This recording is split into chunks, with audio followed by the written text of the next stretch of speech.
Professeur Cativella, je m'appelle Sylvie Martin et aujourd'hui je vais faire la présentation de ma dissertation qui porte sur les défis éthiques, juridiques et environnementaux des navires autonomes dans la pêche du krill en Antarctique.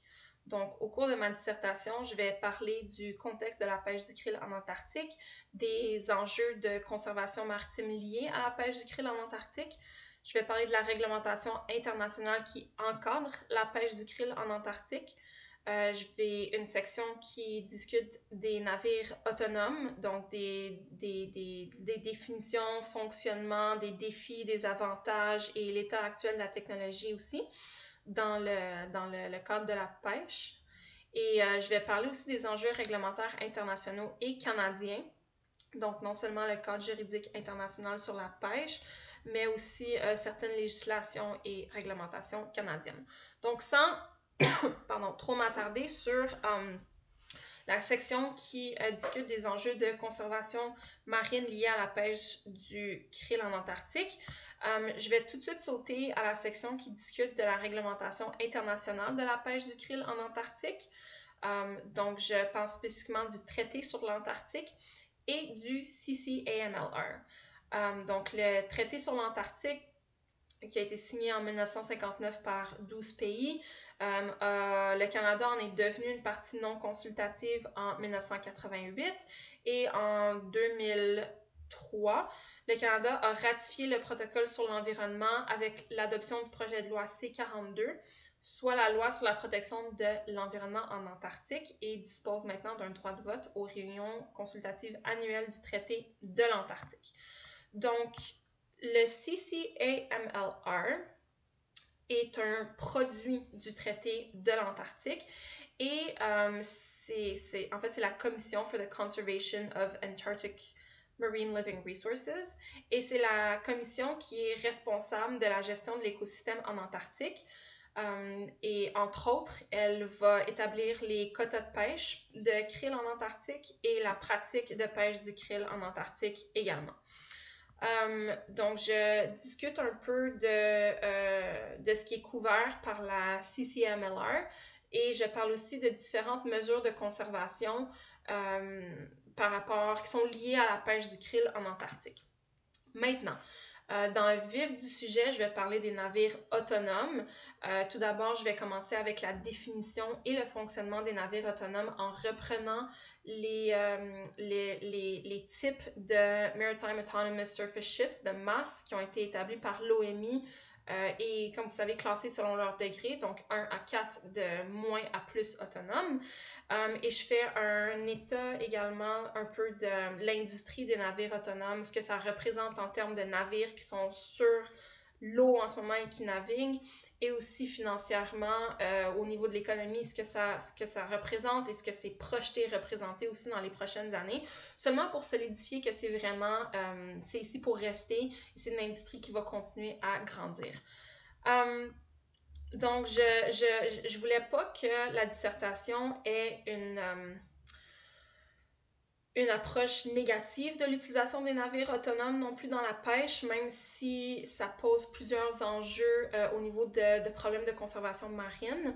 Alors, j'ai fait l'exercice de délimiter aussi les avantages de l'utilisation des navires autonomes, et j'ai entre autres trouvé une étude québécoise publiée en 2022 qui fait l'état des avantages pour l'industrie maritime de l'utilisation des navires autonomes, mais également d'une étude qui a été publiée par the Arctic University of Norway qui démontre certains avantages de l'utilisation de navires autonomes spécifiques à l'industrie de la pêche. Et un peu plus tard aussi, je fais l'état actuel de la technologie des navires autonomes dans le contexte de la pêche. Et donc, je prends l'exemple d'une compagnie, Maritime Robotics, qui est une compagnie norvégienne, et je fais tout simplement faire l'état de ce qui est actuellement disponible sur le marché quand on parle de navires autonomes pour la pêche. Ensuite, pour les enjeux réglementaires, j'ai évidemment parlé du code qui va être développé d'ici 2028 par l'OMI et par son groupe de travail mixte. Et j'ai aussi pris la liberté de dénoncer les problématiques qui ont été classifiées par gradation de priorité par le groupe de travail mixte de l'OMI, soit la nécessité de revoir la définition des termes master, crew et responsible person, incorporer le concept de station de contrôle qui opère des navires à distance, etc.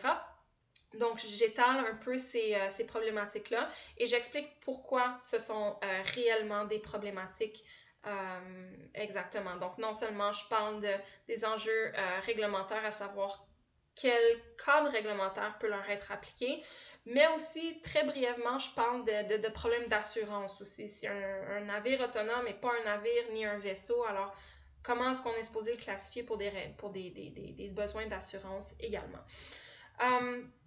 Pour ce qui est du cadre juridique international sur la pêche et les navires autonomes, comme il était attendu, il n'y en a pas qui existe actuellement, qui est spécifique pour les navires autonomes. Alors, ce que je me suis permise de faire, c'est de reprendre certaines mesures de conservation qui ont été mises en place par le CCAMLR, qui, comme je l'ai mentionné plus tôt, encadre les pratiques de la pêche en Antarctique, entre autres du krill en Antarctique, pardon.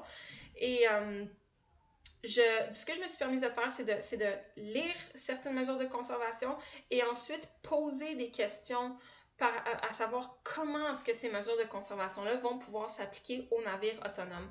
Comme par exemple, il y a une mesure de conservation qui dit que la capture totale de prises accessoires, donc de bycatch, doivent être déclarées par espèce au niveau taxonomique le plus bas possible, donc soit par genre ou par famille. Donc, une des questions que je soulève dans la dissertation, c'est à savoir si j'ai un navire complètement autonome, soit du 3e ou 4e degré d'autonomisation selon l'OMI. Sachant que la pratique de la prise accessoire est habituellement de rejeter les prises accessoires à l'océan, donc un scénario très rapide, je suis un navire autonome, je pêche le krill, dans mon filet j'attrape un pingouin, habituellement, je vais relâcher le pingouin à la mer, qu'il soit vivant ou mort. Dans le cas de la pêche en Antarctique spécifiquement, il faut pouvoir identifier et rapporter aussi ce pingouin-là, parce que c'est une prise accessoire. Donc, une des questions que je pose, c'est est-ce qu'un navire autonome du 3e ou 4e degré, selon l'OMI, serait non seulement en mesure de retirer le pingouin de son filet, mais est-ce qu'il serait aussi capable de l'identifier? Parce que des fois, les animaux peuvent être très, très endommagés. Et donc, si on répond par la négative, alors comment est-ce qu'on va pouvoir appliquer les mesures de conservation aux navires autonomes, surtout de 3e et 4e degré? Et pour terminer, quand je discute de la législation et réglementation canadienne sur la pêche des navires autonomes, encore une fois, je cite votre livre qui dit que la législation canadienne tend à dire que la présence d'un capitaine à bord d'un bâtiment est requise. J'ai aussi lu le règlement sur le personnel maritime qui indique que pour obtenir un brevet de capitaine, un candidat doit avoir effectué un service en mer à bord d'un bâtiment. Et j'ai fait le même exercice qu'avec le cadre juridique international sur la pêche.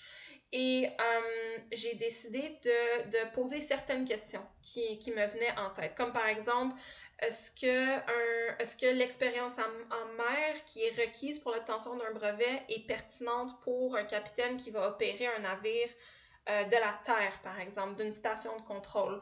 Est-ce qu'un capitaine qui répond à tous les critères d'obtention de brevet tels qu'ils sont écrits actuellement va être équipé adéquatement pour opérer un navire d'une station de contrôle?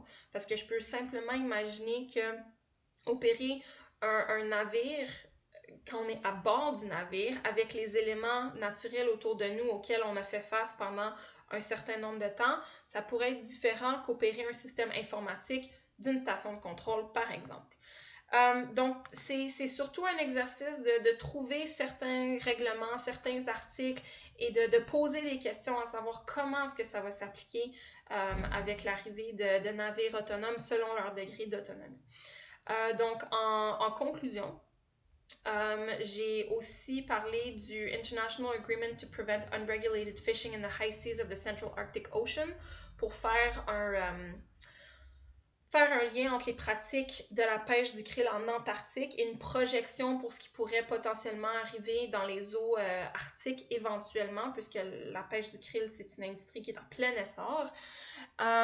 Et je fais juste, en conclusion, encore une fois, soulever certaines questions que je me suis posées au courant au courant de l'écriture de la dissertation et je fais un peu un récapitulatif aussi des différentes réglementations qui encadrent la pratique et les efforts aussi de l'OMI pour essayer d'ajouter un peu de clarification à tout cela. Donc, voici ma présentation. Merci beaucoup. Puis, j'ai hâte d'avoir votre feedback sur la dissertation telle qu'elle. Merci.